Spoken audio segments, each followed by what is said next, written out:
Olá, boa noite a todos para mais um webinar do Paisagismo Ecológico PUC-Rio. Aqui na mensagem inicial de sempre, vamos gravar, né, esse webinar, ele vai estar disponibilizado no YouTube, no nosso canal, no Facebook. Então, quem não quiser aparecer, desligar a câmera, mas a gente gosta demais de poder ver vocês, né? A gente está virando íntimo, né? Já há 3 meses falando toda quarta-feira juntos. Então, por favor, mantenha sua câmera ligada.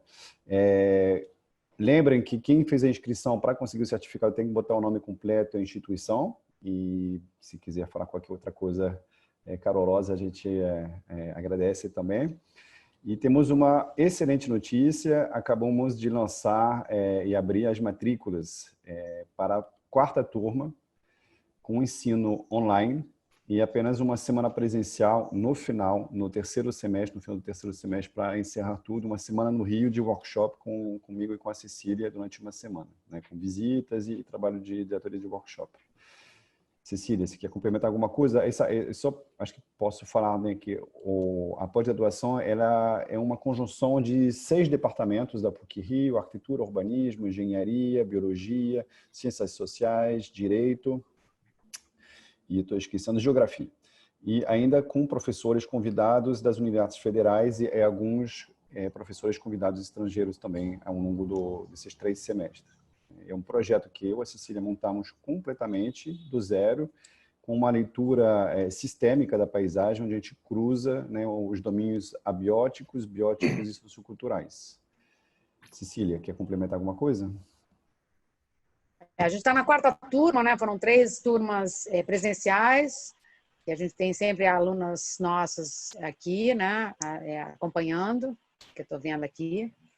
E agora a gente já estava querendo lançar, porque tem bastante demanda de gente de fora, aí a gente estava querendo lançar já após um tempo à distância, e aí a pandemia fez com que a gente realmente conseguisse botar o projeto, assim, abrir, né? Então vão ser esses 2, que nem o Pierre falou, 2 semestres que a gente vai fazer à distância, onde é bem interativo, a gente está aplicando umas técnicas bem avançadas aí de aprendizado online, né? Eu acho que onde o aluno é ativo na história, né? Ele não é passivo. Então, eu acho que vai ser uma pós muito legal, que a gente vai aplicar muitos conhecimentos que a gente tem tanto nas áreas, né? E a gente tem realmente craques dando aula, são pessoas assim, melhor nível possível para dar aula. E agora, ainda com a aula online, a gente vai conseguir ter mais aporte de pessoas que não estão no Rio, né? Então, acho que vai ser uma experiência bem enriquecedora para todos nós, né? Inclusive para mim e para o Pierre também, né? Então, vai ser muito bom. Se vocês puderem divulgar também, vai ser muito legal. Hoje a gente está com 2 convidados muito especiais, né? O Thiago Freitas, que acabou ficando um amigo pessoal, né? Conheço o Thiago, aí a gente se encontrou por conta de soluções baseadas na natureza e por conta de sementes, né? Eu estava catando sementes no chão quando ele estava andando, não me lembro se foi Bruxelas ou Corunha, não me lembro aonde. E aí eu comecei a catar semente, aí ele viu catando semente, a gente começou a conversar e a gente dali para cá a gente não parou mais de conversar. A gente fala cotidianamente, porque a gente tem essa paixão, né, pela natureza, paixão pelo que a gente faz, né? E o Thiago é uma pessoa muito, para mim, muito querida, mas ele é muito importante porque ele está hoje lá na pesquisa e Research and Development, pesquisa e desenvolvimento lá da Comissão Europeia, justamente focado em soluções baseadas na natureza, biodiversidade, enfim, a expertise dele, ele pode falar um pouquinho melhor disso do que eu. E ele tem, então, um conhecimento assim, bem importante do que está acontecendo na Europa, ele vai mostrar isso tudo, né? Todas as publicações que estão saindo, e as que passaram, as que estão saindo. Então, acho que ele vai conseguir passar muito conteúdo hoje de ponta, né? Que a Europa hoje está assim, liderando nessa área, inclusive com o Pacto Verde e tudo. E falando de Europa, também temos aqui o Duarte Mata, que trabalha é um arquiteto paisagista que é formado em arquitetura paisagística, que é ele vai se contar também um pouquinho melhor do que eu, e a gente se conheceu quando eu fui fazer uma entrevista com ele há talvez 1 ano e meio, eu acho, né? Fui lá aprender o que estava acontecendo em Lisboa, estava fazendo uma pesquisa, então ele trabalha na Câmara de Lisboa, que equivale à nossa Secretaria de Meio Ambiente, né?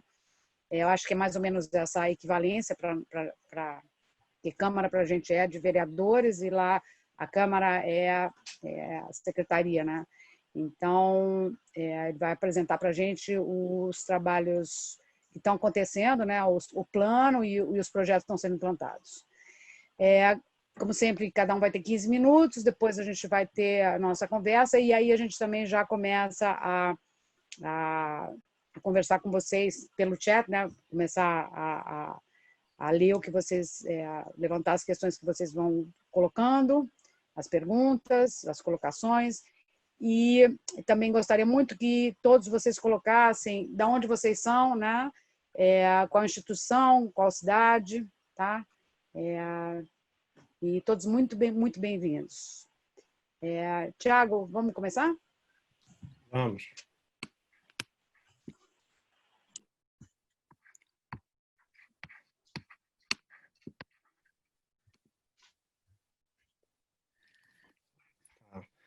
Olá a todos, boa noite.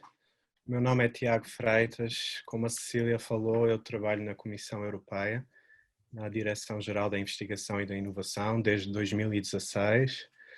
A minha formação é em Biologia, mas fiz o doutorado em Geografia Política e sempre com a temática ambiental, mesmo no doutorado. Então, as temáticas ambientais e, em particular, o Brasil sempre foram um tema muito querido desde que eu fiz a Biologia na Universidade de Lisboa e o doutorado em Londres. Então, eu comecei a trabalhar na Comissão Europeia em 2016 e sou responsável lá na Direção-Geral de Investigação e Inovação pelo portfólio de projetos financiados pelo Programa Europeu Horizonte 2020, projetos sobre soluções baseadas na natureza. E eu vou hoje fazer uma breve apresentação dos trabalhos que nós temos feito na Comissão Europeia, o que virá no futuro, e vou também mostrar alguns exemplos que sirvam de inspiração e também alguns resultados do nosso diálogo com o Brasil sobre soluções baseadas na natureza. Então, como todos já devem saber, depois de toda esta série de webinários, o que são soluções baseadas na natureza, esta é a definição oficial da Comissão Europeia. Existem várias definições, inclusive da IUCN. Nós, na Comissão Europeia, usamos esta definição e é esta definição que deve ser usada nos nossos projetos financiados pelo Horizonte 2020. Então são soluções que são inspiradas na natureza e nos providenciam benefícios ambientais, sociais e económicos e contribuem para a resiliência. Elas trazem mais natureza e processos naturais para as cidades, paisagens rurais e costeiras, através de intervenções localmente adaptadas, eficientes e sistémicas. Uma das características principais das soluções baseadas na natureza que convém nunca esquecer é que elas são baseadas na biodiversidade. Então, todas as soluções baseadas na natureza devem pelo menos manter e quanto mais aumentar a biodiversidade. Portanto, uma plantação de eucaliptos, apesar de nos providenciar alguns serviços ecossistémicos ao nível da fixação de carbono, não é uma solução baseada na natureza porque é uma monocultura e não contribui para a biodiversidade. Então, isto é uma questão que nós temos que ter sempre presente. Por outro lado, as soluções baseadas na natureza não são uma solução única, portanto têm que ser sempre acompanhadas por outras soluções a nível da descarbonização da economia, eficiência energética e todas as outras medidas que têm que ser tomadas para garantir uma sociedade mais sustentável.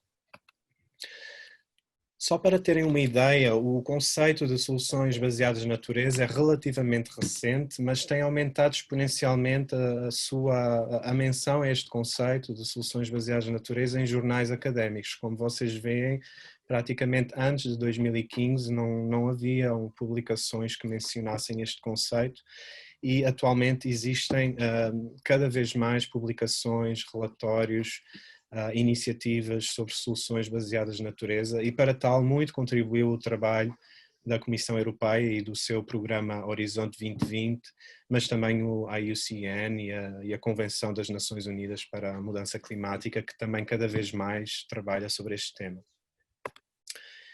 Então, como eu já disse, a solução baseada na natureza em si, de que forma é que ela pode ser vista quando comparada com outras soluções? As soluções baseadas na natureza são inerentemente providenciam múltiplos benefícios. Portanto, temos aqui o exemplo de um telhado verde e vocês veem que o telhado verde contribui com benefícios para vários tipos de desafios que a sociedade enfrenta, desde a biodiversidade, a qualidade da água e a gestão das águas, a prevenção dos desastres, a mudança climática. Então, esta solução baseada na natureza pode contribuir de diferentes formas e com diferentes magnitudes para cada um destes desafios. E realmente o que é difícil no mainstreaming de trazer as soluções baseadas na natureza cada vez mais utilizadas pelo mundo fora é a dificuldade em mensurar todos estes benefícios. Geralmente, quando nós mensuramos os resultados de uma inovação ou de um programa, nós temos a tendência em nos basear apenas em um ou dois indicadores que facilitam a mensuração, mas as soluções baseadas na natureza nos providenciam muitos benefícios e é muito difícil avaliar qual é o benefício principal, qual é o co-benefício ou benefício secundário, de que forma é que todos esses benefícios podem ser traduzidos em valores monetários. Portanto, este é um dos principais obstáculos, porque as soluções alternativas, que são as soluções que chamamos cinzas, baseadas no concreto e na tecnologia, estão muito bem preparadas para uma abordagem económico-cêntrica, não é? Com a valorização e a mensuração dos seus valores monetários. Enquanto que as soluções baseadas na natureza ainda não têm nem um sistema de indicadores que seja comumente aceito por todos, nem a sua monetarização. Continuando com as soluções baseadas na natureza, nós vemos aqui que elas, por exemplo, para o objetivo do milénio número 11, que é relativo às cidades sustentáveis, nós vemos aqui que vários tipos de soluções baseadas na natureza contribuem de diferentes formas e de diferentes maneiras para este objetivo número 11. Nós temos parques, árvores, nós temos telhados verdes, reflorestamento, biosequestro de carbono, criação de corredores verdes, proteção costeira. Todas estas soluções baseadas na natureza contribuem de uma certa forma para o objetivo do milénio número 11.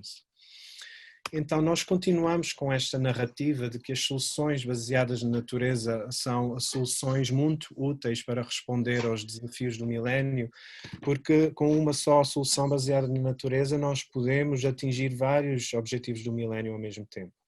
Nós temos aqui um exemplo com o mapa da Europa e algumas soluções baseadas na natureza em alguns países europeus e de que forma cada uma delas contribui para um determinado objetivo do milénio. Por exemplo, temos o objetivo 11 com os telhados verdes em Amsterdão, na Holanda.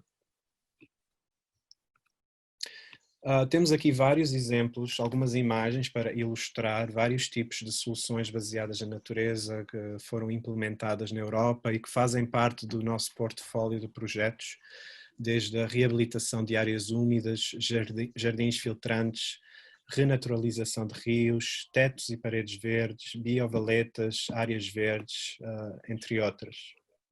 E mais à frente o Duarte poderá também mostrar imagens bem mais concretas do que está a ser feito em Lisboa. Temos também, e peço desculpa, este slide está em inglês, foi uma falha minha de última hora, mas eu acho que dá para ver aqui nas imagens, temos soluções baseadas na natureza a grande escala, ou a escala mais de bacia hidrográfica. Portanto, aqui as soluções que eu mostrei antes eram soluções de menor escala, de pequena escala, e aqui são soluções de larga escala de bacia hidrográfica. Nós temos restauração de áreas úmidas, restauração de terraços, restauração de florestas ripárias e bacias de retenção, criação de lagos e de outras estruturas que retêm água, etc. Uma das questões muito importantes nos nossos projetos financiados pelo Horizonte 2020 é que as soluções baseadas na natureza não são apenas de natureza ecológica e tecnológica, mas tem uma componente social muito importante, no sentido de envolver a população local na co-criação, no co-monitoramento e na co-implementação das soluções baseadas na natureza. Apenas envolvendo a comunidade local, as soluções baseadas na natureza terão o seu efeito duradouro e serão compreendidas pela população. Da mesma forma, é importante compreender o que é que a população, quais são as necessidades da população e quais são as percepções da população sobre os conceitos, os diferentes conceitos de natureza na cidade e de soluções baseadas na natureza. Portanto, aqui nos nossos projetos, para além da ecologia e das tecnologias, nós temos também as ciências sociais, que são muito importantes, incluindo a sociologia, a antropologia, a geografia humana, que são muito importantes para perceber a componente cultural e social das soluções baseadas na natureza. Agora, alguns exemplos da Europa, eu mostro aqui um mapa com alguns estudos de casos e algumas cidades europeias que está numa publicação que eu vou falar mais à frente. Temos exemplos de norte a sul da Europa, de este a oeste, desde a Finlândia até Portugal, portanto contextos muito diferentes, contextos quase polares lá junto ao Ártico na Finlândia e contextos mediterrâneos no sul. Como vocês veem, as soluções baseadas na natureza têm que ser contextualizadas e adaptadas aos locais, portanto não podemos pensar que existe uma solução baseada na natureza que pode ser aplicada em todos os lugares da mesma forma. Aqui alguns exemplos que vocês podem encontrar na plataforma Opla, com estudos de caso da Europa, incluindo Milão, com a famosa floresta vertical, várias cidades europeias, inclusive as cidades do leste da Europa, que até há bem pouco tempo nem faziam parte da União Europeia, mas que estão rapidamente a incorporar esta agenda das soluções baseadas na natureza, como Budapeste e Dresden. E continuando, alguns exemplos aqui, os jardins comunitários, as hortas comunitárias em Berlim, a cidade solar em Linz, na Áustria, e os jardins de Augustenburg em Malmö, na Suécia, que têm uma componente muito importante de retenção de água. Temos a famosa Torre Vertical de Milão, o Corredor Verde de Barcelona. E entrando agora aqui na ligação com o Brasil, nós fizemos um diálogo à Direção-Geral da União Europeia para a Investigação e Desenvolvimento com o Ministério da Ciência e Tecnologia do Brasil. É o diálogo setorial União Europeia-Brasil sobre soluções baseadas na natureza. A última publicação deste diálogo está aqui neste link que vocês podem ver no Opla e tem 10 estudos de caso da União Europeia e 15 do Brasil. Vocês também podem usar este QR Code, esta é a capa do relatório. Ainda está em inglês, mas existe uma versão em português, aqui se vocês conseguem ver junto à minha cara. Mas se forem a este link vão encontrar a versão portuguesa também. Então, um dos principais resultados deste diálogo foi o mapeamento de soluções baseadas na natureza no Brasil.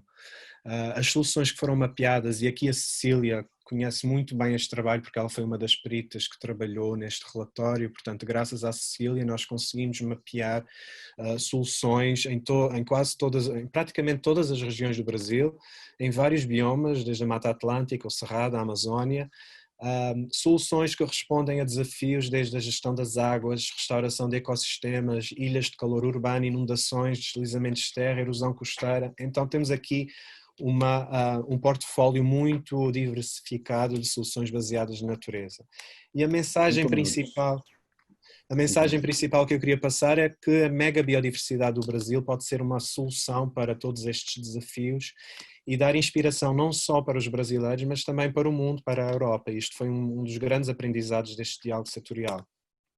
Aqui, como eu gosto muito de frutas nativas, e a Cecília já o disse, dar um exemplo da biodiversidade das frutas nativas que foram praticamente extintas ou são desconhecidas e de toda a faixa atlântica onde as grandes cidades europeias se construíram com a destruição da Mata Atlântica e então agora com as soluções baseadas na natureza sendo criadas em cidades como o Rio de Janeiro ou São Paulo, a população local vai voltar a ter o contato com estas espécies nativas que foram esquecidas e quase extintas. Ao contrário das 20 frutas mais produzidas do Brasil, apenas 2 são nativas, como vocês podem ver aqui. Portanto, isto é o exemplo, na Europa nós temos alguns exemplos também da agrobiodiversidade e estamos a trabalhar cada vez mais na ligação entre soluções baseadas na natureza e a agroecologia. E considerando que as soluções baseadas na natureza são uma abordagem que tem muitas pontes a serem feitas com a agrofloresta, a agricultura sintrópica e a agroecologia em geral.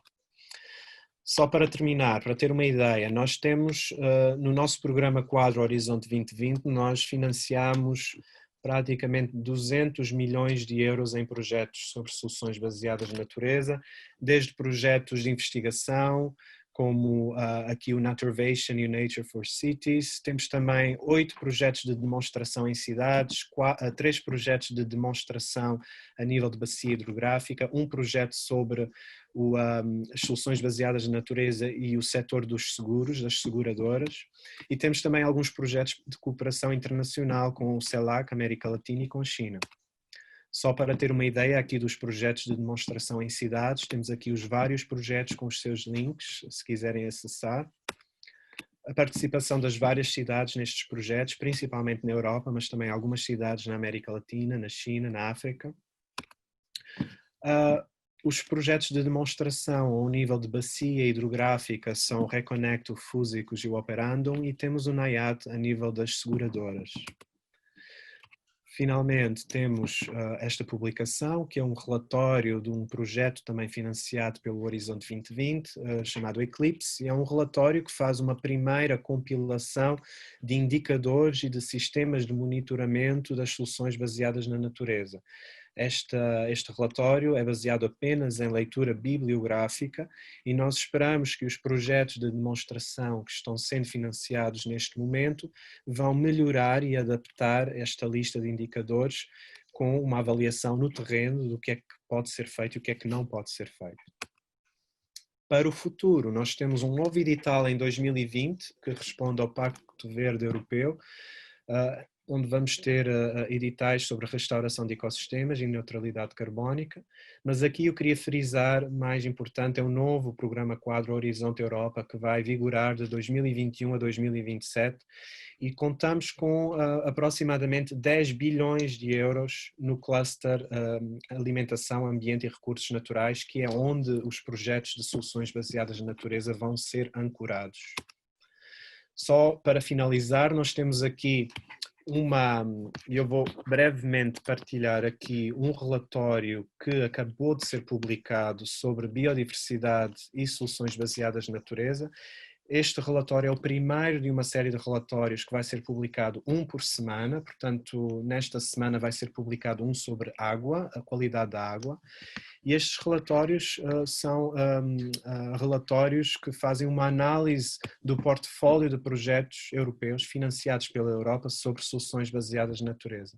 Aqui nós podemos ver muitos exemplos de soluções baseadas na natureza, de que forma é que elas respondem às várias prioridades políticas da União Europeia, aos desafios da sociedade, e temos muitos exemplos com o custo-benefício das soluções baseadas na natureza, de que forma é que elas são mais eficientes do que as alternativas. Portanto, aqui nós temos já muita informação disponível. E algumas dessas informações eu coloquei aqui na minha apresentação sobre, por exemplo, a efetividade de soluções baseadas na natureza ao nível das inundações. Nós temos aqui exemplos de vários artigos científicos que nos dão a efetividade das soluções baseadas na natureza, desde jardins verticais, telhados verdes, pavimentos porosos e outros. Temos resiliência costeira também, desde recifes corais, mangais, pradarias marinhas. E também a efetividade das SBN ao nível da ilha do calor urbano. Portanto, aqui nós temos vários estudos em Israel, Portugal, Holanda e Suécia que nos dão os valores de redução da temperatura de várias soluções baseadas na natureza, áreas verdes, parques e árvores urbanas, e aqui as publicações. Portanto, toda esta bibliografia vai estar disponível nos relatórios que eu acabei de mostrar. Portanto, o primeiro já está disponível, que é este, e pode ser acessado na plataforma Opla, cujo link eu já mostrei. E era isto, portanto, só para dar uma breve introdução ao que a Europa está a fazer ao nível das soluções baseadas na natureza, e se tiverem alguma questão, terei todo o gosto em responder. Obrigado. Ótimo, Tiago, obrigada. Vamos passar para o Duarte, depois a gente abre uma conversa, tá? Duarte, está com você.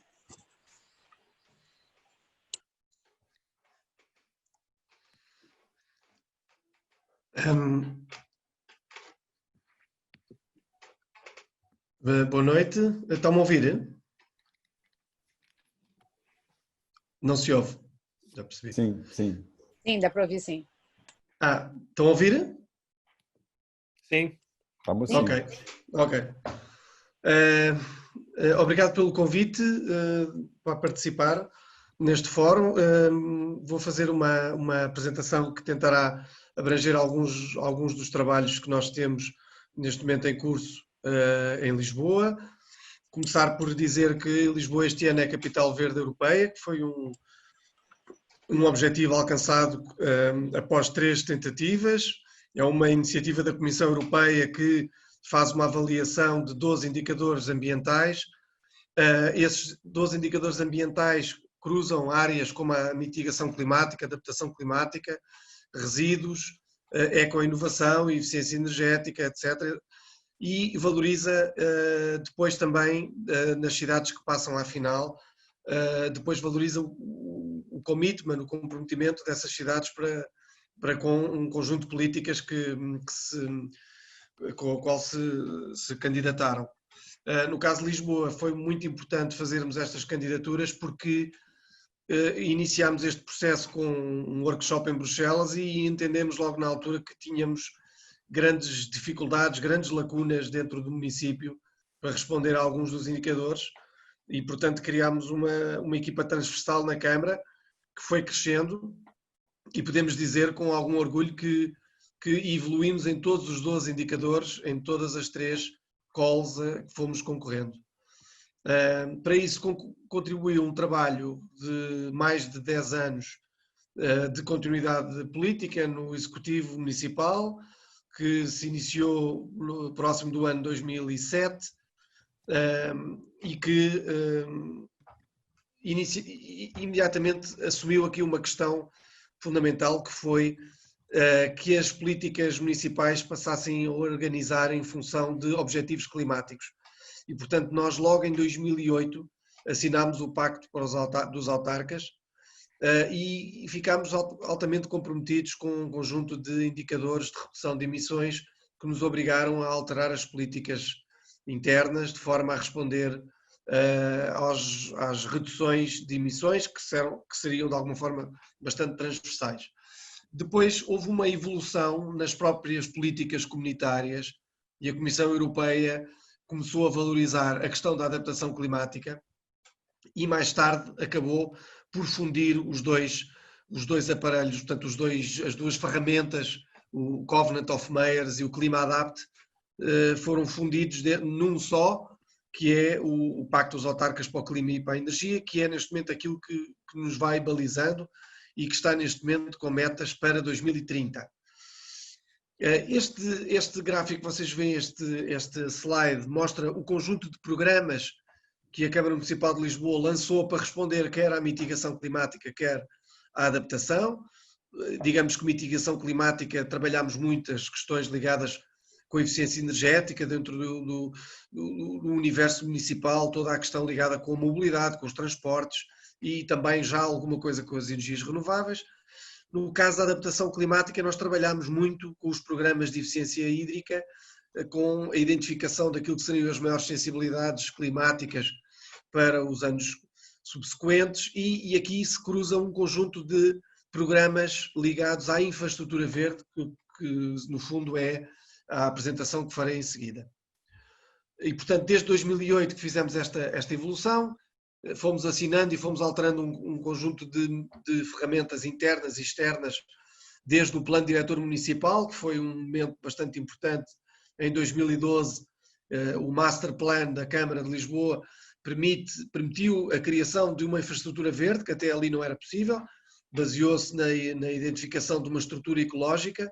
Essa estrutura ecológica que era baseada numa análise biofísica de sensibilidade ecológica, mas também na vocação dos territórios urbanos para poderem criar continuidades ecológicas e gerar corredores.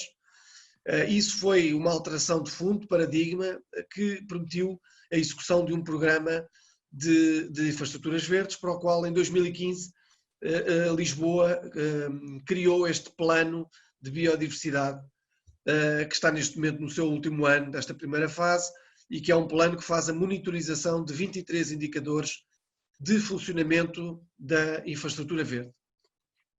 Depois fomos assinando os diversos pactos, começámos a introduzir dentro do nosso planeamento a Estratégia Municipal de Adaptação às Alterações Climáticas e neste momento estamos já também dentro da rede internacional C40, que é uma das redes mais importantes de grandes cidades de resposta à crise climática.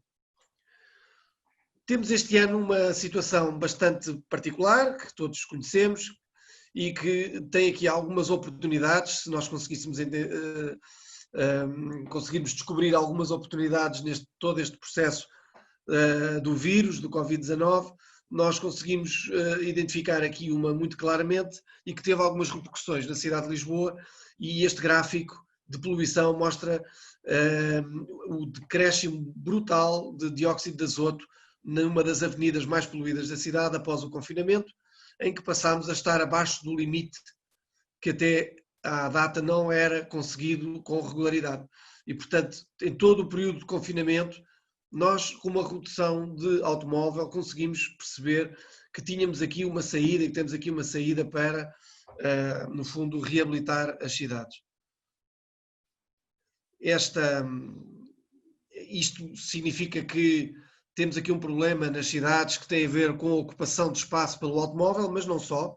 Temos aqui duas notícias que mostram que conseguimos, de facto, a menor taxa sempre de dióxido de azoto, foi notícia, mas ao mesmo tempo tínhamos notícias recentes, há 15 anos atrás, que mostrava que o trânsito arruinava a qualidade do ar, e toda esta questão da qualidade do ar e do ruído tem uma implicação na saúde humana ainda pouco conhecida.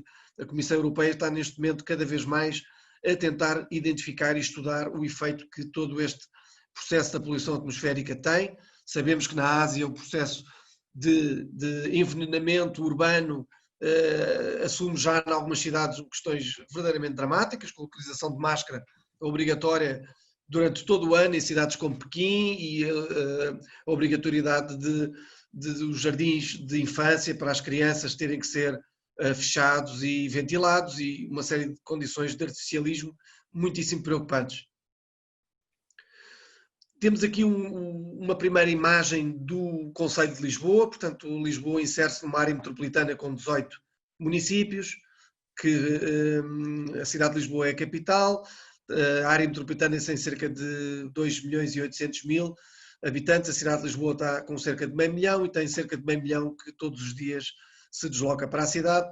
Isto são os corredores verdes que estão a ser construídos no âmbito do Plano Diretor Municipal que foi apresentado há pouco, e estão aqui algumas imagens de alguns projetos que estão a ser implementados.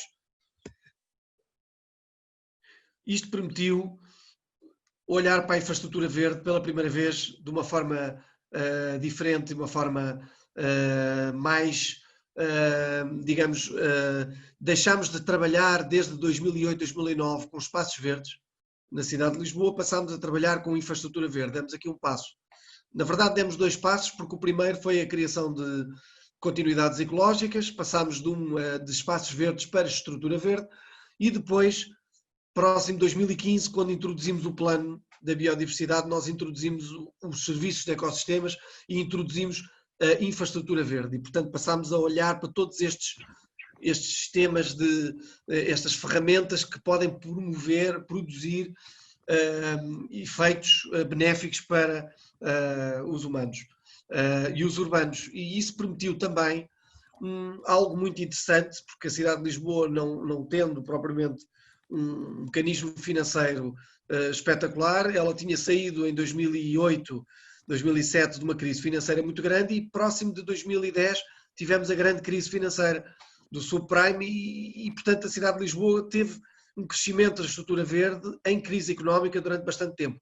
E isso significa que nós promovemos soluções de base natural também como uma ferramenta de fomento de desenvolvimento económico, mas ao mesmo tempo porque também sabemos que elas são mais baratas. E, portanto, no caso de Lisboa, é um tema que será de certeza muito bem trabalhado pela Comissão Europeia, mas no caso de Lisboa nós temos isso mais ou menos identificado, que as soluções de base natural são mais baratas na implementação e muito mais baratas na manutenção. Isto permite que um determinado executivo municipal, os políticos, possam com a mesma verba fazer mais. E este gráfico mostra que foi isso que fizemos, fomos crescendo bastante. As zonas verdes, a infraestrutura verde, através de um crescimento que foi de 3,5 vezes superior àquilo que fazíamos antes da aplicação de medidas de soluções baseadas na natureza. Conseguimos que mais 40 mil habitantes estivessem a menos de 300 metros de um espaço verde, pelo menos com 2.000 metros quadrados, e conseguimos que neste momento uma abrangência de infraestrutura verde já para 85%. Temos uma cidade histórica que continua a não ter zonas verdes, porque havia uma concentração de edificação muito grande que tem a ver com o caráter histórico. Tenho aqui uma imagem, um gráfico ainda, digamos que foi uma primeira abordagem que nós fizemos aos custos da infraestrutura verde, e em que percebemos que na construção nós poderemos fazer uma transição para as Nature-Based Solutions, em que os valores por metro quadrado podem ser de 4 a 5 vezes inferiores por metro quadrado. Obviamente isso significa passarmos de espaços verdes, digamos, por vezes considerados convencionais, para espaços verdes extensivos. Esta passagem tem também uma implicação de poupança financeira bastante relevante. Obviamente isto obriga a que tenhamos um controle muito grande sobre os projetos e sobre aquilo que pretendemos, sob pena de estarmos a criar projetos que não são execuíveis em meio urbano, por exemplo, por não resistirem à capacidade de carga. Temos depois outra questão fundamental, numa cidade como Lisboa e outras cidades muito consolidadas, em que o aumento de estrutura verde, como foi o caso de Lisboa, aumentámos 250 hectares, aumentámos 15% de zonas verdes, mas, de facto, aquele grande problema que temos é um problema de ocupação de espaço, e temos aqui uma imagem daquilo que foi a primeira rua em 2009, a primeira avenida em que foram retirados carros para ser feita uma estrutura pedonal e uma estrutura ciclável com arborização, e foi um processo que abriu depois caminho a todo um dinamismo que neste momento temos na cidade de Lisboa, de substituição de zonas viárias, de rodovias por espaços pedonais e verdes. Isto é uma questão eminentemente política, porque tecnicamente nós poderemos executar bons projetos em qualquer contexto e, portanto, aqui trata-se de um contexto político.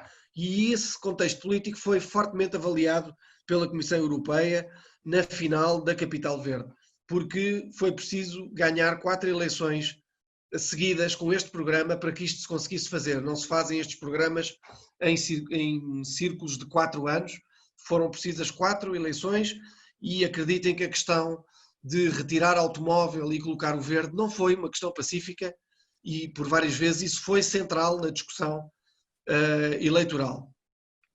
Isto são imagens do antes e depois de um conjunto de intervenções que neste momento estão em curso na cidade. Isto é o eixo principal, em que a estrutura verde e de bicicleta vai aparecendo também associada a uma infraestrutura pedonal de qualidade e a aposta no andar a pé como uma solução e uma retirada de automóveis como uma solução de natureza na cidade. Mas temos aqui alguns dos efeitos diretos, muito recentes, daquilo que tem sido o Covid na cidade de Lisboa, uma intervenção antes e depois feita neste momento, chamadas pop-up, intervenções muito rápidas, para que os restaurantes e todo o comércio pudesse sobreviver nesta circunstância, e o que foi preciso foi unicamente retirar os automóveis que ocupavam as ruas e criar uma situação apelativa, onde o verde é apenas pop-up, mas que poderá depois, numa fase subsequente, se este processo for bem acolhido, como parece que está a ser até agora, poder ser transformado e consolidado numa estrutura pedonal. A estrutura verde permitiu também introduzir a bicicleta, que foi um aspecto fundamental na descarbonização da cidade. A cidade de Lisboa não é uma cidade plana, mas as bicicletas também já não são o que eram há 100 anos e, portanto, nós temos até um sistema de bicicletas partilhadas com apoio elétrico e temos zonas da cidade, mais de metade da cidade, que tem planaltos e zonas planas. E hoje temos uma realidade em 10 anos completamente diferente. Temos imagens, isto é uma imagem de uma manhã de Lisboa em que se vêem ciclistas que vão trabalhar de bicicleta. A bicicleta deixou de ser apenas um meio de desporto e passou a ser um meio de deslocação. E isto foi outro exemplo do Covid. Numa semana fez-se a reversão de uma faixa de rodagem para a colocação de uma ciclovia e a cidade de Lisboa prometeu fazer 100 km num ano e estas soluções todas as semanas têm havido uma nova infraestrutura deste género. O que se pretende é avançar com este tipo de soluções a curto prazo. Aqui no centro mesmo histórico isto vai permitir aumentar as zonas pedonais, a segurança, etc.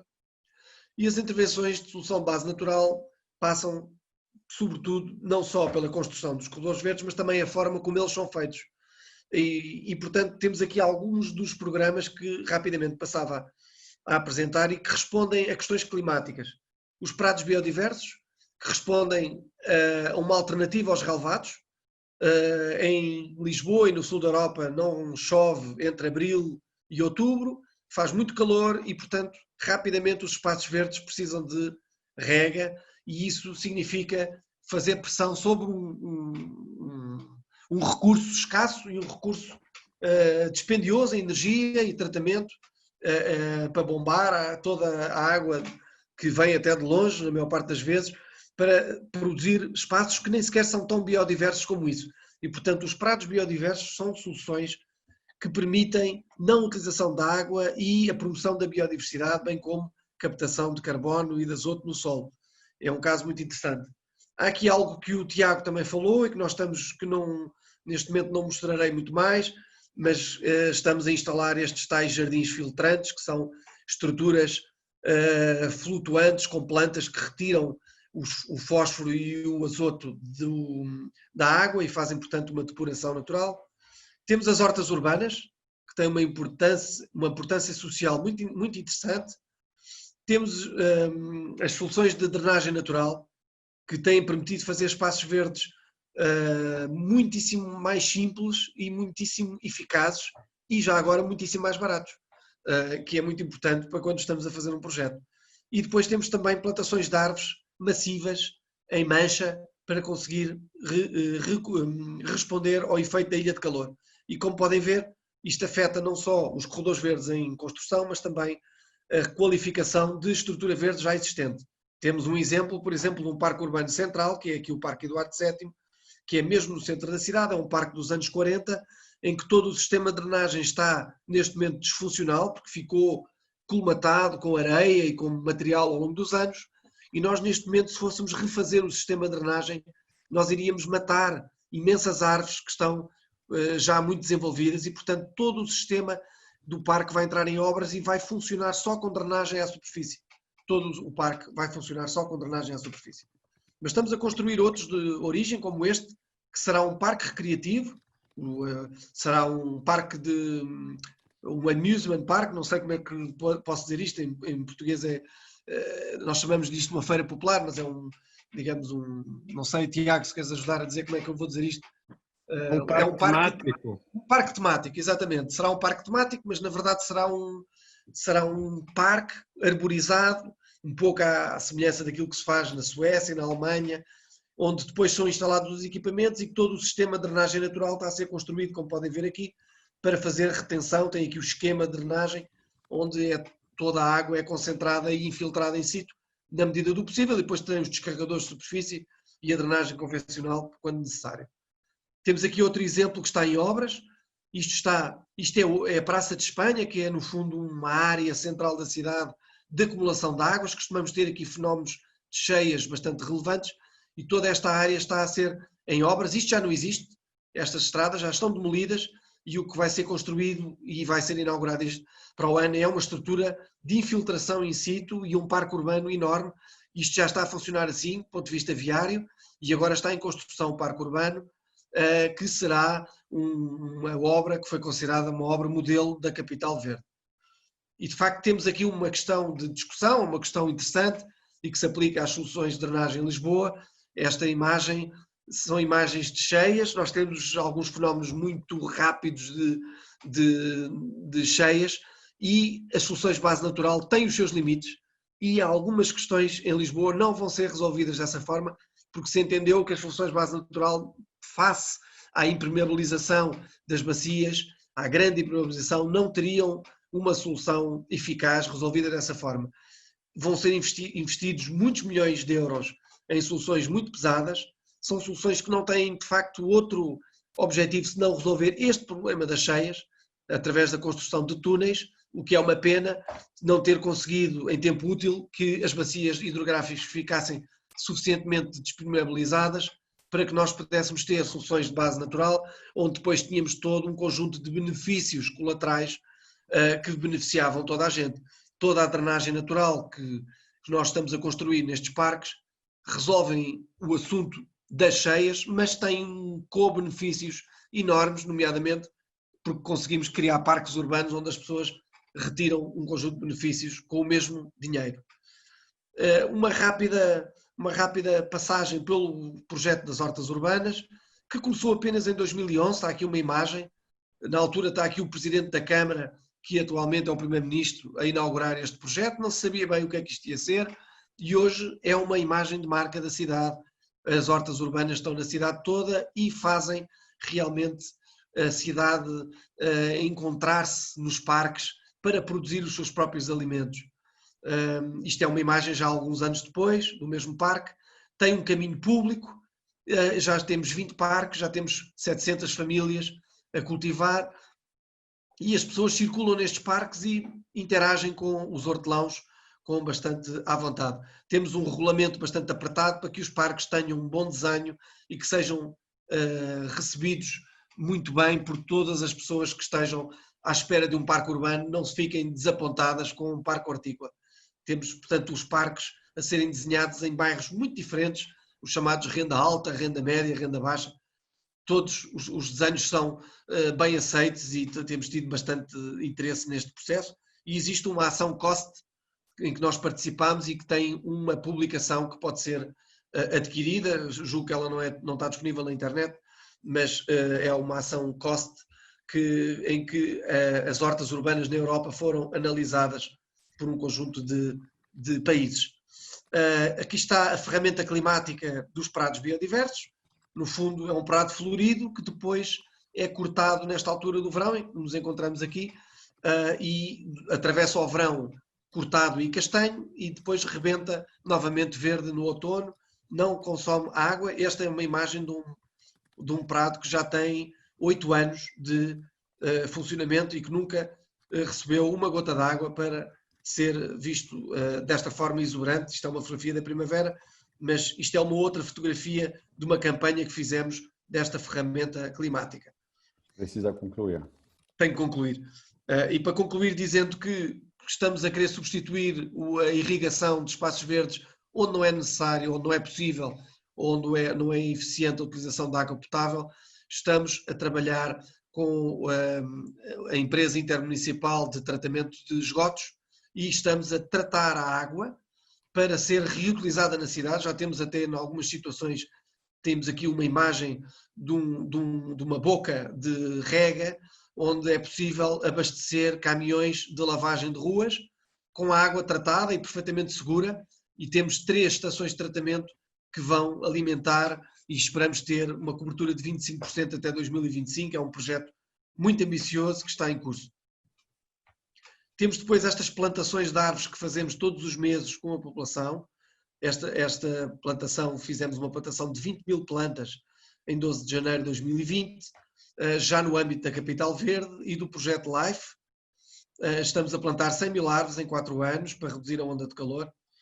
Temos um estudo de onda de calor, que é patrocinado também por fundos comunitários, para entender como é tão importante o papel do arvoredo urbano, e fazemos essa avaliação através do plano da biodiversidade, e temos uma universidade a fazer-nos o cálculo dos serviços de ecossistemas do arvoredo através da aplicação iTree. Temos este projeto LIFE, que será um projeto que poderão acompanhar online. Temos um site, é o Life Lungs, começou o ano passado, e temos esta plantação de árvores. Vamos ter pastagens por ovelhas e introdução de prados biodiversos em larga escala e medidas de eficiência hídrica e de drenagem natural que estão em curso.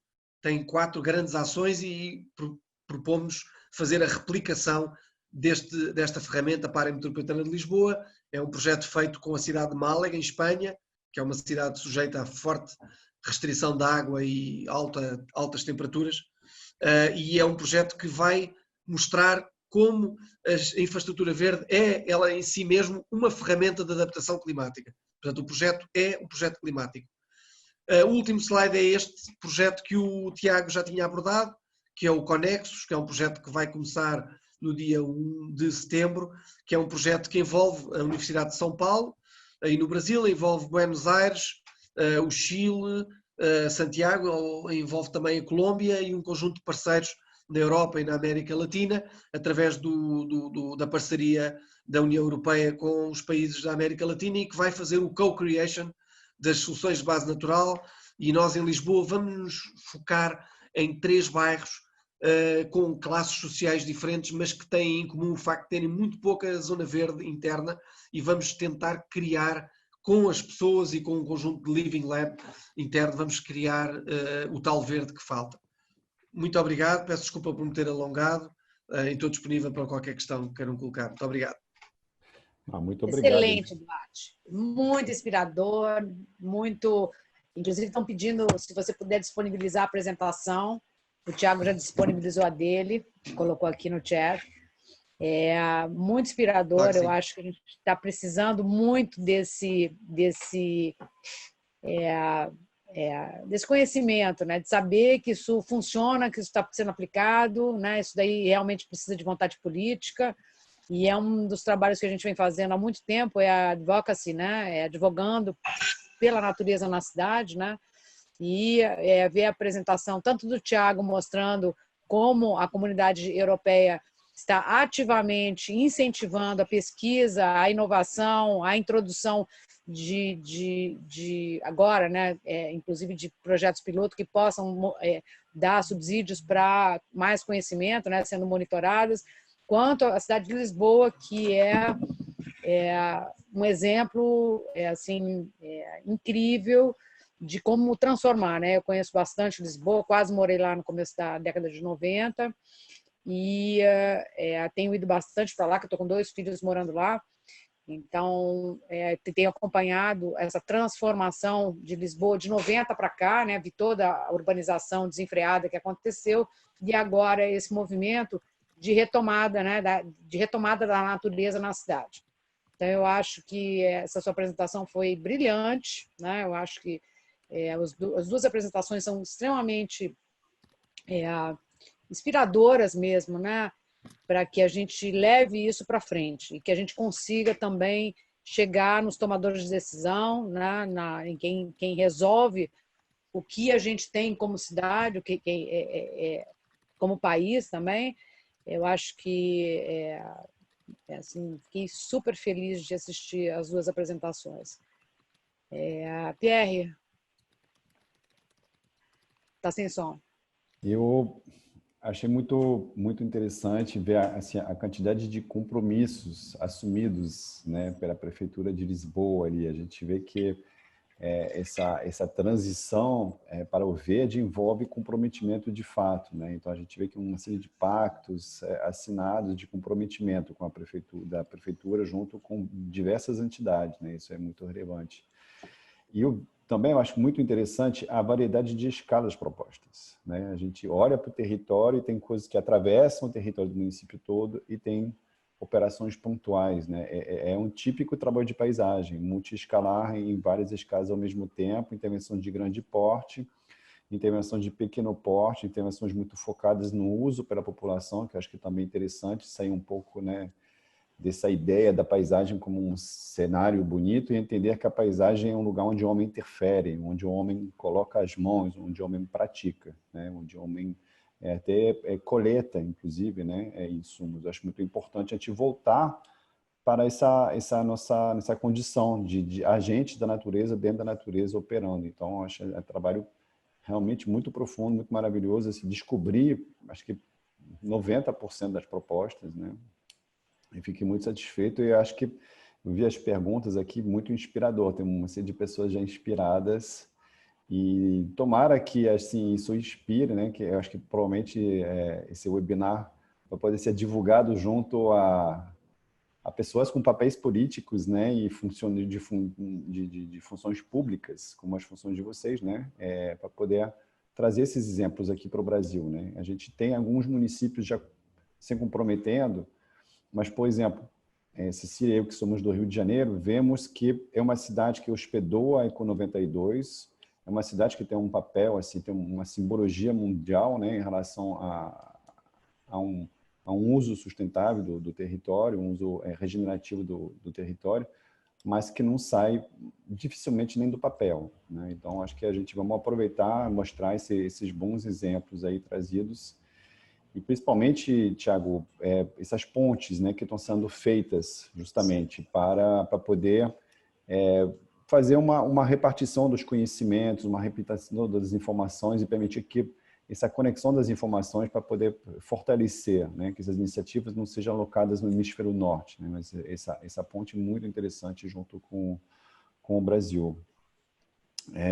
Eu não tenho perguntas aqui minhas, pessoalmente, mas eu estou coletando as outras. Não sei se você tem uma pergunta, Cecília, para fazer enquanto estou coletando aqui das pessoas. Ou você quer usar uma dessas que está aqui, talvez? Aqui tem uma pergunta que eu acho que é muito interessante, como a população está envolvida nisso. Ela está aceitando a saída de carros, ela está assim, entendendo que está tendo uma melhoria de vida. Como é que é essa relação, né, dessa transformação da cidade, dessas cidades que todas praticamente são focadas em carro, né? Na Europa menos, mas aqui no Brasil é muito forte. Então tem sempre. Eu queria saber como é que está sendo essa reação nesse momento quer dizer, nesse momento já de um prazo já mais longo, né? Mas da tirada do automóvel, entrando as pessoas, entrando a natureza, como é que está sendo isso lá? Olha, não é um processo nada fácil. Por isso nós festejamos muito a questão da Capital Verde, porque a Capital Verde funcionou não só como um prémio para o que se fez, mas sobretudo também como um incentivo. Envolveu os partidos políticos todos, acabaram por exigir e reconhecer que era preciso avançar num determinado caminho, mas eu mostrei aquela fotografia, por exemplo, daquele prado, e nós temos o Twitter a discutir que aquilo não é nada, que aquilo é o abandono da cidade e responsabilidade do município, com pessoas eleitas a terem as maiores contradições entre um discurso teórico de natureza e depois, na verdade, as pessoas não gostam muito da natureza. É, aliás, um tema muito discutido nos meios académicos, é que a natureza é uma natureza que as pessoas gostam atrás de um vidro.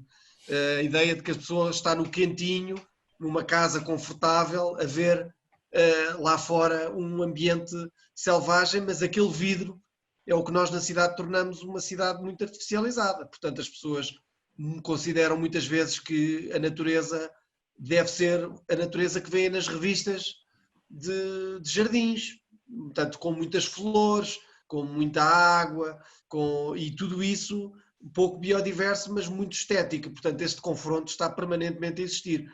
No caso do trânsito, a questão foi sendo gerida através dos corredores verdes numa primeira fase, foram criando utilizadores de bicicleta, foram mostrando que era possível fazer diferente, e agora entramos num período de verdadeiro confronto. Portanto, nós este ano, com estas questões, se vocês forem aos Twitters de Lisboa, veem que nós neste momento estamos numa guerra civil entre aqueles que querem mais peões e querem os direitos das bicicletas e o transporte público e aqueles que consideram que mexer-se na via pública e retirar carro é criar um congestionamento e, portanto, nós estamos neste momento em plena Capital Verde num processo muito interessante, mas muito perigoso, porque aquilo que está a ser feito pode facilmente ser revertido com as eleições que vão acontecer no próximo ano.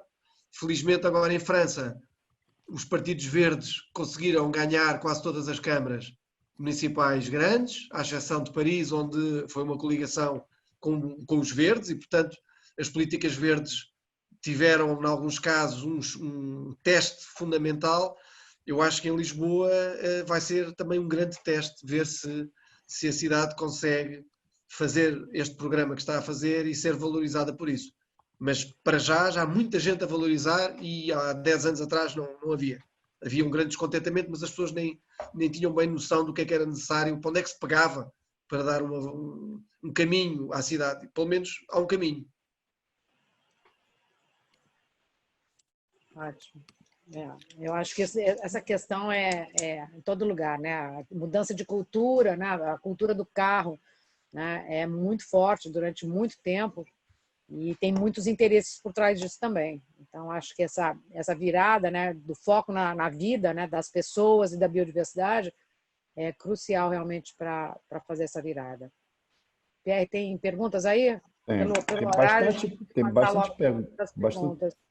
tem bastante perguntas sobre as hortas urbanas. Aí gerou bastante perguntas. Acho que as pessoas estão querendo saber um pouco mais sobre como foi o processo de desenvolvimento do projeto, como foi a escolha das famílias, enfim, contar um pouco mais sobre o processo dessa rede.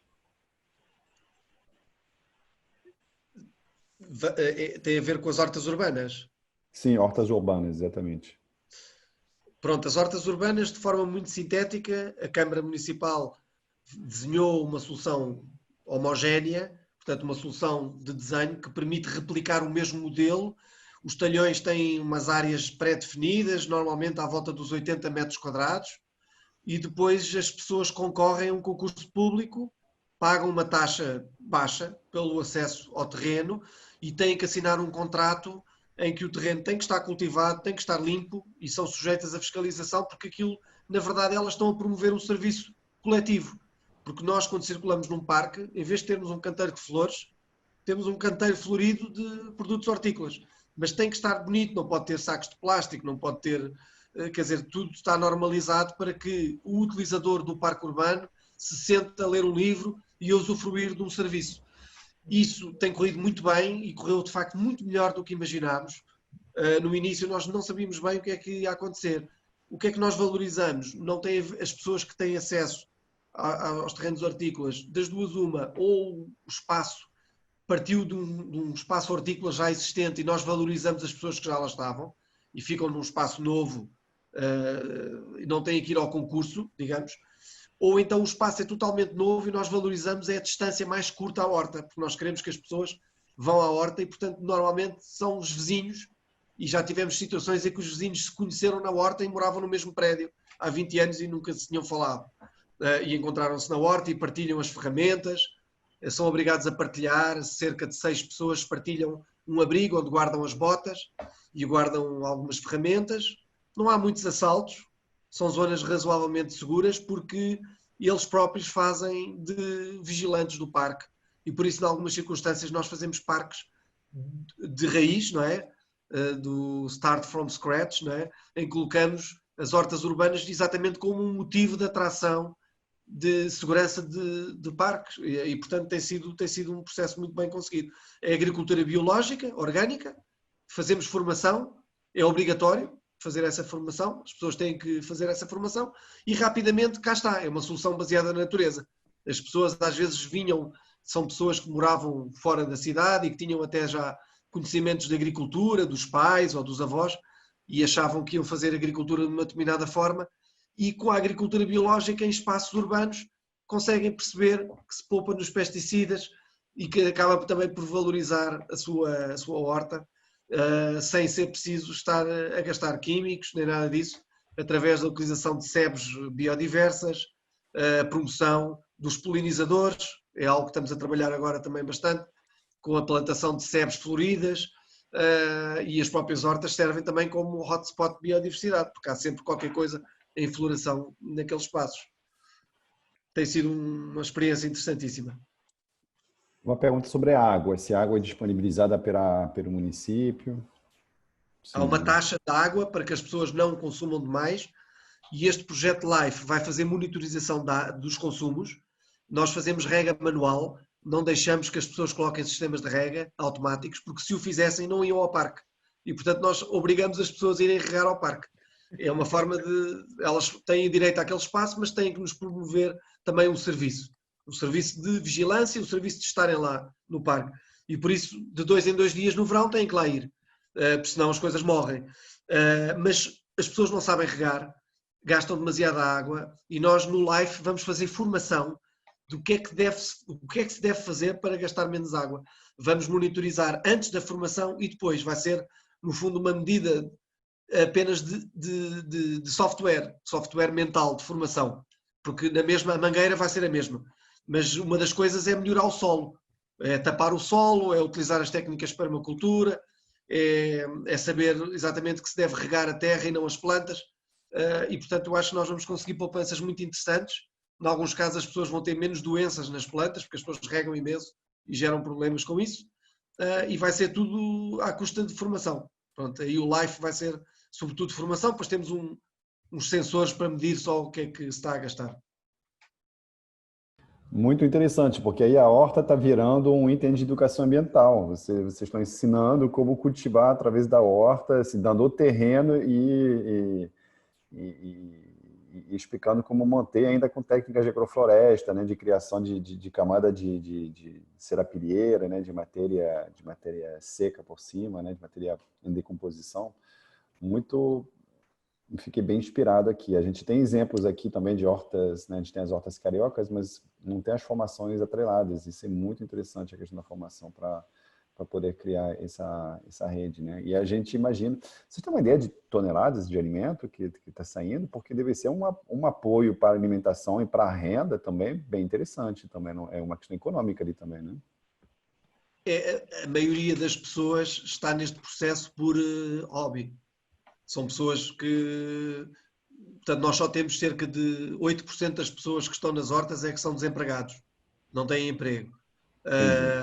Há situações, temos casos em que as duas pessoas, o marido e a mulher, estão desempregados e passam o tempo na horta e de facto faz-lhes essa diferença. Mas no essencial é uma ajuda, mas é sobretudo um escape psicológico.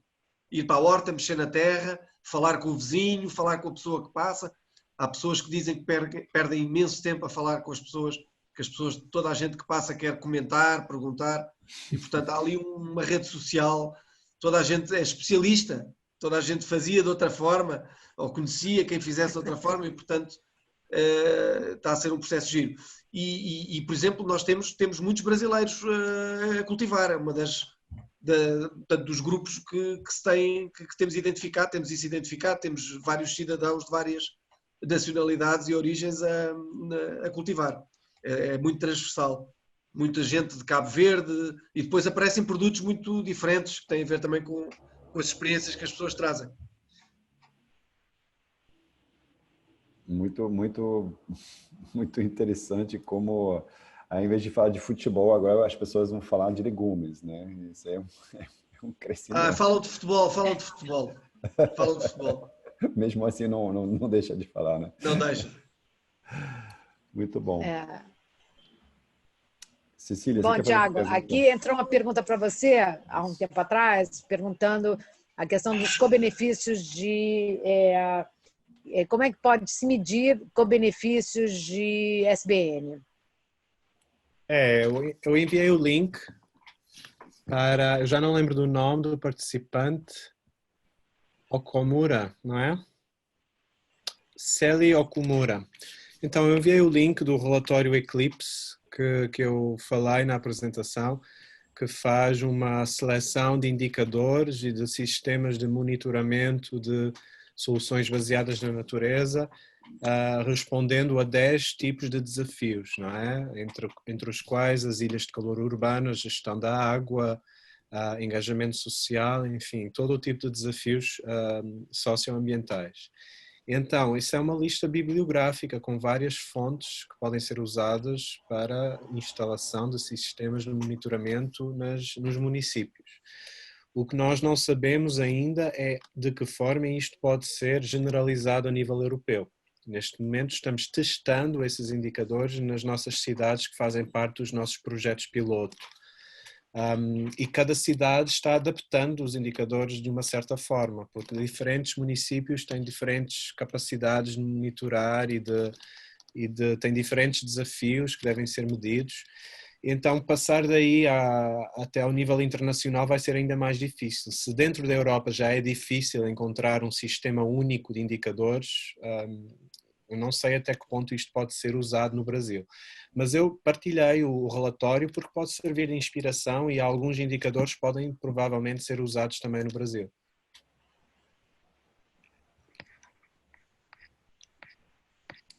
Esse relatório da Eclipse é fácil de encontrar.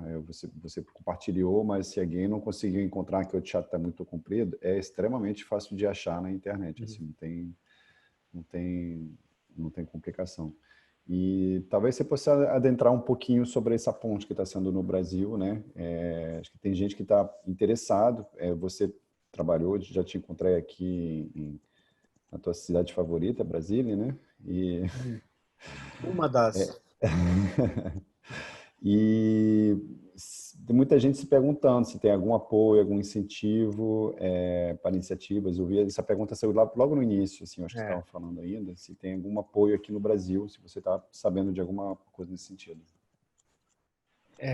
Nós temos um diálogo com o Ministério da Ciência e os diálogos setoriais são pagos pela União Europeia. E depois cabe ao parceiro brasileiro, neste caso o Ministério da Ciência, fazer a gestão do diálogo e fazer a programação do diálogo.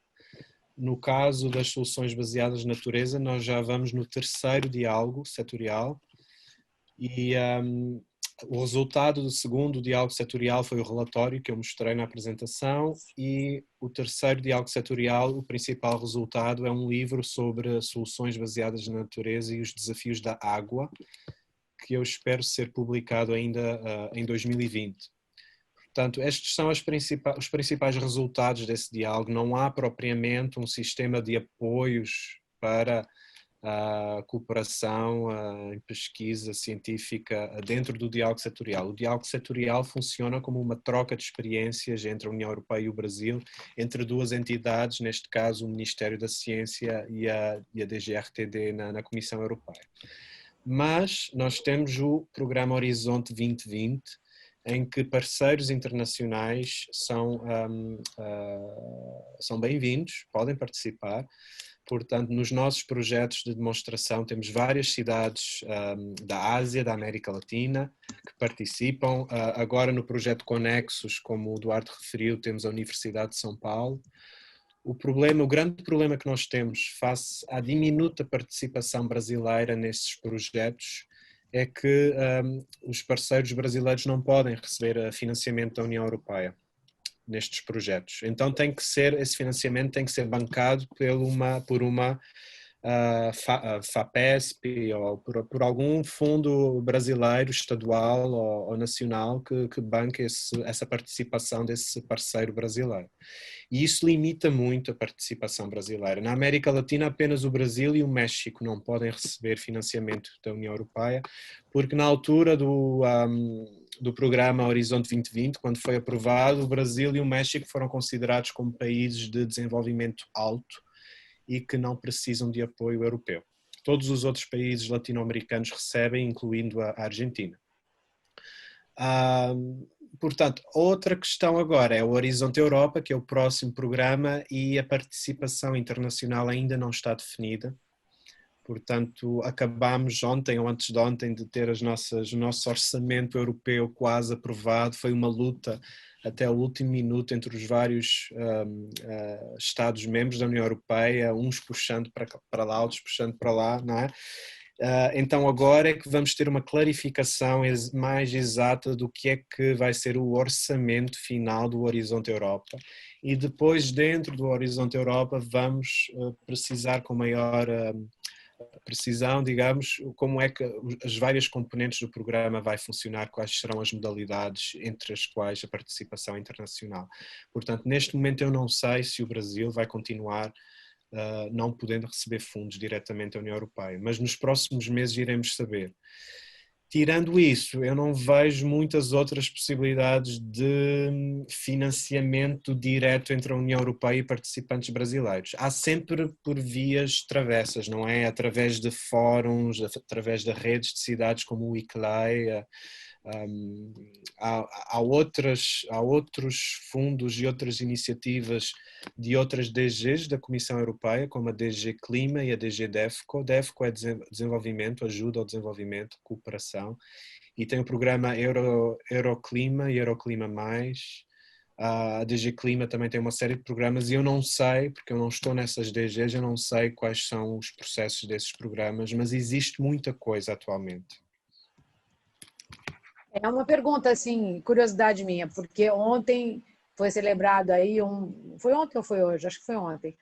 Um acordo inédito na Comunidade Europeia para sair da crise, né? Eles estão colocando alguns bilhões de euros, né, nesse investimento para a saída da crise. E no pós-Covid, né, que é enfim, a gente está enfrentando uma crise planetária de proporções assim gigantescas, e a Europa conseguiu fazer, já tinha o Pacto Verde, né, o Green Deal já é do ano passado, que foi reforçado esse ano. E aí eu queria, vocês têm alguma noção de valores que desse incentivo, né? Qual vai ser o benefício, né, que as SBN, esse foco na natureza, na cidade e fora dela, vai ter dentro desse total, né, gigantesco, né? Como é que vai ser vai ter essa virada mesmo para um desenvolvimento verde, né, um desenvolvimento focado na natureza, com descarbonização, que aliás foi semana passada 18 ex-ministros e ex-presidentes de Banco Central e bancos estatais brasileiros fizeram uma carta, né, falando sobre os 4 pontos, que é descarbonização, proteção dos biomas, resiliência com soluções baseadas na natureza, está escrito isso lá, e investimento em novas tecnologias. Então, aqui tem essa recomendação que, obviamente, tem uma inspiração europeia, né? Eles que eram totalmente focados na economia de crescimento a todo custo e incessante, né? Agora estão revisando porque estão vendo que não tem, a gente só tem um planeta, né, com limites planetários que a gente já está estourando. Então, eu queria saber, assim, dentro disso que saiu, né, o que vocês já sabem, né, que vai ser revertido para essa nova visão mesmo. Claro. Então, tirando o Horizonte Europa e os tais 10 bilhões indicativos para o cluster de recursos naturais, onde as soluções baseadas na natureza se vão enquadrar, nós não temos nenhuma indicação concreta. E eu vou explicar porquê. O Pacto Verde Europeu anunciou uma série de inovações na política europeia, uma nova estratégia da biodiversidade, uma adaptação da estratégia da adaptação às mudanças climáticas, uma estratégia chamada Farm to Fork, do prado para o prato, que é sobre a agricultura e tornar a agricultura mais sustentável, vai ter mais uma estratégia para a poluição, vão ter estratégias a nível da gestão dos recursos marinhos. Então, o Pacto Verde anunciou uma série de estratégias e programas que vão começar agora e não há nenhum programa específico para as SBN. Mas nós encontramos menções às SBN ou à infraestrutura verde em vários dessas novas políticas que estão a ser desenvolvidas. E, por exemplo, na estratégia da biodiversidade apenas, existem mais de 110 ações que estão programadas no plano de ação da nova estratégia da biodiversidade e dentre essas 110 ações, mais de 20% podem ser consideradas soluções baseadas na natureza, mesmo não sendo explicitamente mencionadas como soluções baseadas na natureza. Portanto, só indo analisar cada um destes processos políticos, cada uma destas novas estratégias e indo ao detalhe e ver exatamente qual vai ser a programação delas e exatamente quais serão os subprogramas que vão ser introduzidos, é que vamos ter uma ideia, mas neste momento é praticamente impossível ter essa ideia. Mas é muito dinheiro que vai para o Pacto Verde. A questão agora é o que é considerado verde e o que é que não é considerado verde. Porque nós continuamos a ter uma mentalidade ainda na burocracia europeia de que verde quer dizer a transição energética, ponto, e mais nada. Portanto, o verde como estrutura verde, de biofilia, de introduzir natureza nas cidades e nas paisagens rurais, não está tão no topo da agenda como a transição energética. E o que nós tentamos na DGRTD, com o nosso trabalho, com os nossos projetos, é demonstrar que faz sentido introduzir mais natureza nestes programas e nestes planos do Pacto Verde. E nós conseguimos introduzir as SBN em vários desses programas e agora aguardamos pela programação e pelo planejamento desses programas para ver exatamente até que ponto esses programas vão incluir as soluções baseadas na natureza. Mas como eu disse, como isto foi o orçamento, as conclusões foram ontem, portanto, a partir de agora e nos próximos meses, como se diz, o diabo está nos detalhes, não é?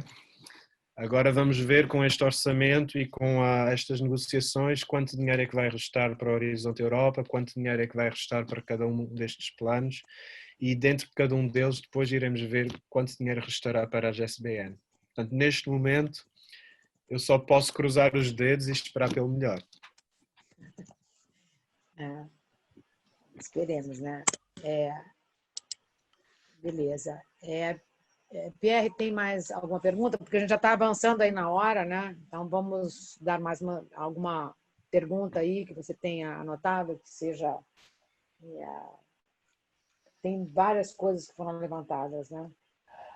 Sim, mas acho que a gente acabou abordando todas. Eram muito ligadas às hortas, aos financiamentos. Eu acho que assim, os exemplos europeus são sempre instigantes, né, do mundo inteiro. Mas ao mesmo tempo a gente tem uma outra realidade, um outro funcionamento político. Somos uma república federativa com 3 estratos muito marcados do município, do estado, do governo federal, né? E a gente sabe que tem uma camada burocrática complexa, né, para vencer, e o que acho que a gente tem visto ao longo de todo esse ciclo de webinar, que as iniciativas locais também simples, né? A gente tem hortas urbanas aqui também, não tem o programa, etc., mas a gente não tem que esperar assim um setor público resolver as questões para a gente, senão a gente vai morrer esperando. Isso acho que ficou muito claro, e a gente tem que pegar as redes e plantar na esquina e multiescalar, né? Se cada um de nós colocar um pixelzinho de 1 metro quadrado aqui na cidade, essa cidade vai ficar coberta de verde, né? Então eu sempre assim, não vamos se deixar desanimar pela falta de empenho, porque isso aqui faz justamente parte da tática. Fica me esperando para agir enquanto a boiada passa, né? Basicamente. Então, acho que depende mesmo de nós transformar o que a gente pode transformar no nosso território, onde a gente mora. A sustentabilidade ela acontece onde a gente está, né? No território que a gente convive, né? E como vem ao longo da história da nossa espécie, né? Eu acho que eu posso, inclusive, botar já o cartaz da semana que vem. Pode, só quero completar uma coisa. é que está acontecendo, né, um movimento muito interessante de soluções baseadas na natureza, né, no Brasil. Eu acho que muitas coisas que já vinham acontecendo há muito tempo estão sendo meio que articuladas, né? A gente está fazendo, inclusive a gente teve um webinário aqui com a Dani Rizzi, que está aqui, né, e a Sofia falando sobre redes, né? Redes de rede, na verdade, nesse foi com a Juliane lá da Fundação Boticário, falando das redes de redes. Então, tem muita coisa acontecendo, né? Inclusive em cidades. Hoje de manhã até teve um webinário sobre... Foi hoje ou foi ontem? Não sei, estou participando de tantos que já não me lembro mais. Da cidade de Campinas, né? Da região metropolitana de Campinas, onde está sendo implantado uma rede de parques lineares, né, ao longo dos cursos d'água, que eu não gosto nem de chamar de parque linear, porque me remete muito a uma coisa que não é Nature Based Solutions, né, não é SBN, que é gramado com um canal concretado, então é outra coisa, né? Então, mas lá em Campinas estão fazendo isso começou com uma questão da segurança hídrica. Maringá está fazendo, isso aí são os casos do ICLEI, né? BH também, eu acho que a gente tem alguns, Curitiba é uma cidade que é emblemática, né, reconhecida no mundo inteiro. Sobral, lá no Ceará, também tem uma renaturalização de rio que eu assisti num webinário. Então, Salvador está fazendo, Recife está fazendo. Então, não é que não tem acontecendo, tem, né? Porque a gente vai ter uma eleição esse ano e o problema nosso é que a gente não tem políticas de Estado, a gente tem políticas de governo. Então, isso daí é muito preocupante. E como esse ano é um ano de eleição, eu recomendo que todo mundo pesquise muito bem em quem vai votar, né? Quais são os seus... qual é o programa de governo, aonde esse tema entra, né, para o bem-estar das pessoas, né? Se envolva em política, né? Aqui em São Paulo, até a Cláudia Visoni, lá daquela candidatura coletiva à Câmara dos Deputados, que entrou ano passado, esteve com a gente aqui há pouco tempo, e contou a experiência dela. Aqui no Rio está saindo agora acho que está saindo em vários lugares no Brasil, mas está saindo uma candidatura também coletiva chamada A Liga, né? Até eu falei lá para eles na segunda-feira, eles me convidaram para falar numa live. E eu acho que eles estão, assim, tem vários que estão comprometidos, né? Que são pessoas que têm compromisso, coletivo ou não. Então, pensar realmente quem é que vai representar cada um de vocês, né, nessas eleições, né? Cada um de nós. Então, eu acho que a gente não pode atuar como crianças, né? Que eu acho que o brasileiro tem essa coisa bem infantilizada de achar que alguém vai tomar conta do nosso futuro. Vai lá, deposita o voto na urna, e depois esquece até em quem votou, não cobra, não se envolve e só reclama. Então, eu acho que a gente tem que ter uma posição mais madura, né, e proativa, ativa, né, e estar presente. Eu acho que as pessoas que estão aqui já são, a gente está falando para os convertidos, né, que nem diz uma amiga minha lá de Singapura, né, we're talking to the converted, mas eu acho que todos nós somos sementes, né, a gente tem a obrigação de estar falando isso sempre e sempre, né, porque a gente está sempre de alguma maneira, levando sementes, né? Todos nós, não só eu, nem o Pierre, eu acho que todos nós que estamos aqui somos responsáveis por essa transformação que a gente quer, né? E essa transformação passa por dentro da gente, em primeiro lugar, né? O que eu sou, o que eu como, eu sempre falo isso, né? E que é realmente muito importante. Na semana que vem, Pierre, volta com cartaz. Aqui eu ia falar, você tirou. Na semana que vem é um webinário de homenagem, né? Homenagem ao meu professor, né? A pessoa que me fez estar nesse caminho, né? Que foi o Fernando Chassel. Eu fui estudar com ele na única faculdade de paisagismo que teve no Brasil. E me apaixonei quando a primeira aula que ele deu, abriu uma bacia hidrográfica lá na Ilha Grande, eu me lembro como se fosse hoje. Eu olhei para aquela bacia hidrográfica, entendi tudo, falei, cara, é isso que eu quero da minha vida. De lá para cá, a minha vida deu um pinote há 17 anos atrás, né? E então, semana que vem é uma homenagem, porque o Pierre vai falar agora também do envolvimento que ele teve com o Chassel, e que realmente é uma pessoa que eu considero das grandes pessoas. Se teve uma pessoa que fez diferença na minha vida, foi o Chassel. Então, vai ser bem emotivo. Virão duas pessoas muito queridas aí falar, né? A Beth, que trabalhou com o Chassel durante, acho que a vida inteira, sei lá, muitos anos, e o Davidson também, né? Pierre, pode pegar aí? E o Davidson que implementa depois, né? Que ficava responsável para realizar coisas que assim, a estrutura não estava pronta para realizar, né? Principalmente de fornecedor de planta, de técnicas de trabalho em areia, enfim, uma série de questões, né? Mas eu acho que a gente vamos fechar, né? Já deu 8 horas agora, então vamos fechar. Acho que está muito tarde para o Duarte e o Thiago aí, que já deve estar caindo de sono, são 1 da manhã. E, bom, agradecer a participação de todos, né? Relembrar que acabamos de lançar a pós-graduação, né? Que para começar já semestre que vem, então consultem o link, vai ser online, vai poder participar do Brasil inteiro. Uma proposta, a gente está reformulando tudo para poder se adaptar e para poder trazer mais conhecimento para o país inteiro, né? Quero muito agradecer a participação do Duarte, do Thiago, de cada participante que está aqui acompanhando a gente. Muito obrigado a todos. Eu acho que vamos deixar o Thiago e o Duarte darem uma última palavra. Exatamente. Então, obrigado a todos pelo convite primeiro e pela participação das mais de 200 pessoas, não é?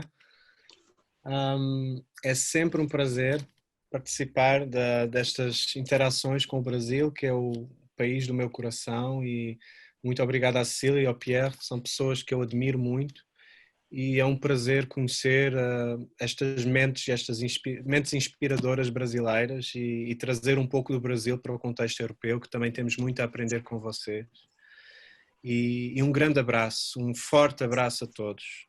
E que a natureza esteja novamente no centro das nossas cidades e dos nossos corações. Obrigado. Obrigado pela oportunidade. São bem-vindos a Lisboa sempre. Eu já dei um e-mail, posso colocar aqui o meu e-mail para todos se precisarem de alguma informação mais específica de algum projeto. E pronto, e é um gosto e vamos ver o que é que este projeto Conexos, que envolve a Universidade de São Paulo também, nos pode dar de aprender. Acho que vai ser interessante. E pronto, e acreditem que estas coisas vamos conseguir fazer cidades melhores. Obrigado. Obrigada, gente. Realmente assim, é muito, muito prazeroso, né? Eu acho que pelo menos estou viciada nessas quartas-feiras e a gente já está planejando, provavelmente a gente vai continuar em agosto, tá?